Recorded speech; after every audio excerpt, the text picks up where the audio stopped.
นอนเล่นไปเล่นมากะรู้สึกหิวแหละจ้าทุกคนลงไปหาแนวกินก่อนจ้าลงมาก็เห็นไข่2หน่อยหรือว่า2ฟองนั่นเองกินชาเขียวคิดว่ามันจะอยู่ท้องแต่มันก็บ่อยู่คือเก่าแนวใดได้เนาะเฮาอยากจ่อยให้ได้ซ่า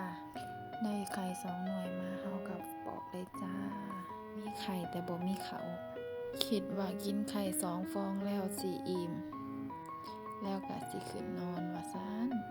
แกะซอสลงไปเลยจ้าเหตุการณ์บ่คาดคิดก็เกิดขึ้นจ้าไข่2หน่วยกินบ่อยู่ท้องจ้าเพราะว่ามันบ่มีข้าวเฮาก็เลยได้ย่างมามินิมาร์ทน้อยๆใกล้ๆบ้านนี่ล่ะจ้าย่างเข้าไปปุ๊บก็เลี้ยวซ้ายเลี้ยวขวาแนมหันแนมนี่หลังจากนั้นเฮาก็มาจับข้าวปั้นไข่กุ้งกันจ้ามาจบที่อันนี้เฮาก็ย่างไปย่างมาก็แนมหาสไลด์ก็บ่เห็นแต่มันอยู่ทางหน้า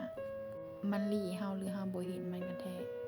ยืนเลือกว่าสิเอาอันใดดีสุดท้ายก็ได้แล้วจ้าสีฟ้าๆนั่นสิออกเฮาก็มายืนซื้อน้ำก่อนลิงว่าสิเอาตัวใด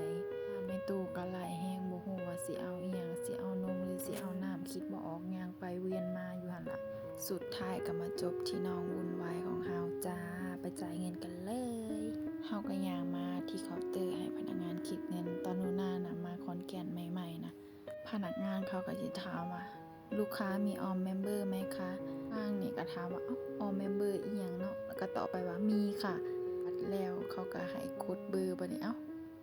ตอนนั้นก็ย่านหน้าแต่พอไปคนเดียวมีถามเขาอีกได้ว่าเบอร์อะไรคะเขาก็สิบอกว่าสมาชิกของลูกค้าข้อยก็ตอบเขาไปว่าไม่มีค่ะงานเขาก็สิงงแล้วว่าตอนแรกถามคือว่ามีหั่นนะสิ่งนี้แหละที่เฮ็ดให้ข้อยอายจำมาฮอดทุกมื้อนี้การมาไทยครั้งแรกประสบการณ์ของข้อยก็คือเข้าเซเว่นเป็นครั้งแรกนี่แหละจ้าหน้าแตกเลยอยากถามทุกคนว่าทุกคนเคยเจอแบบข้อยบ่ตอนนั้นแก้สถานการณ์แบบใดเล่าให้กันฟังได้เด้อจ้าอยากถามว่าคนลาวมาเฮ็ดงานอยู่ไทยนี่สามารถ